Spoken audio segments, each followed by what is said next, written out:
When people ask which watch reviews matter most this year, I think that question usually gets framed the wrong way. It's not about which videos got the most clicks. It's about which watches generated real conversation, real buying decisions, and real follow-up questions from collectors. So today, I want to walk through the top 10 watch reviews we did in 2025, and more importantly, why each one mattered. This list isn't about hype, it's about relevance. So let's start with number 10, the Rolex Submariner 126610LN, the classic sub. We're starting here because it's the baseline. The sub is still the reference point for modern Rolex ownership. It matters because almost every collector either owns one or has one or measures other watches against it. If you don't understand why this watch works, the rest of the list probably won't land. Next, number 9, the Rolex Datejust 36mm 126234 blue dial, fluted on Jubilee. True story. We were selling one of these today with a green dial. The review mattered because it reminded people that great Rolex collecting doesn't start at the end with sports models. The 36mm Datejust is timeless, incredible wear, and far more versatile than most buyers expect. We saw a lot of viewers rethink size and daily wear after this review. Number 8, the Rolex Datejust Mint Green 26300. And true story, today we were selling one of these as well. This watch sits right at the intersection of classic and modern. The mint green dial brought new attention to a traditionally conservative reference without turning it into like a trendy piece. It showed how subtle changes can completely shift how a watch feels on the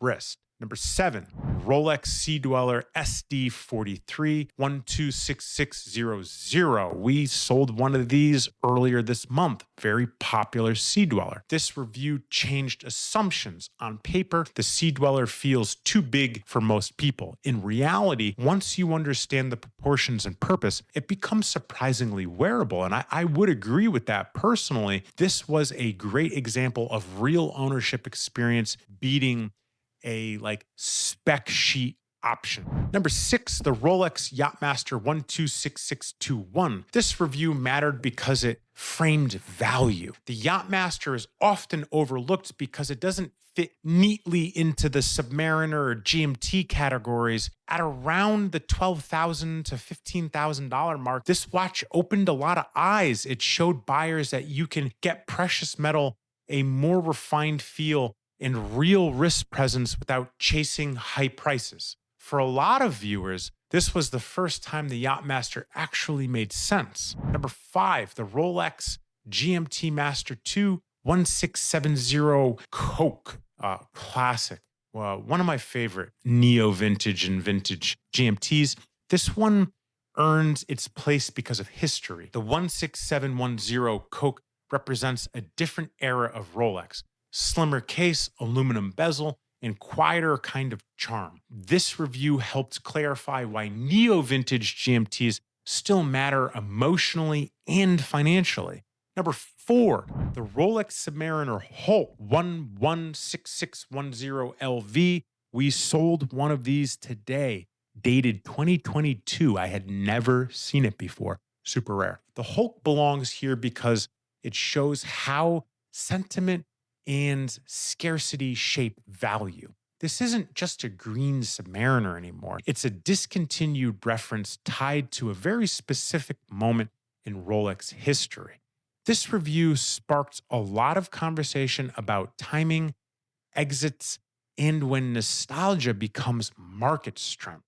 Number 3, the Rolex Sky-Dweller Mint Green 336934. This was one of the most important reviews of the years. The Rolex Sky-Dweller is Rolex's most complicated modern watch, and the mint green dial pushed it firmly into collector's territory. The review helped people understand that the Sky-Dweller isn't just large and complicated, it's genuinely impressive from a technical standpoint.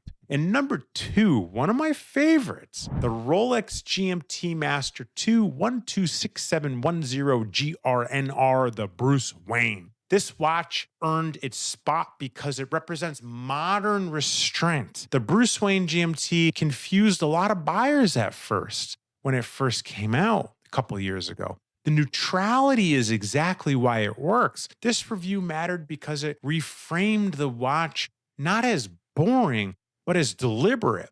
And GMT collectors who don't need color to validate their purchase. And number 1, everybody here knows that I'm a huge fan of Audemars Piguet, the Royal Oak 15510 ST. We sold one yesterday. This sits at the top for a reason. The Royal Oak 15510 ST represents a shift. It's where collectors often go once they've spent enough time with Rolex and want something a little bit more exclusive. This review wasn't about a flex. It wasn't about fishing or proportions and what next level actually can look like. For many viewers, this was the point where the conversation moved beyond Rolex entirely. What all of these watches have in common is context. They're not just popular references. They're pieces that lead to real decisions because we're involved in buying, selling, trading, sourcing, consigning, appraising, and servicing watches every day. We get to see how these reviews translate into real ownership, which watches people keep, which ones they upgrade from, and which ones stay in collections long term. That perspective is what we try to bring into every review. If you're building a collection or thinking about your next move, these are the conversations worth paying attention to. Let me know which ones stood out to you below. My name's Chris Warrens. I'm the owner of Warrior Time, and I get beat by my girlfriends. I'll catch you next time. Peace.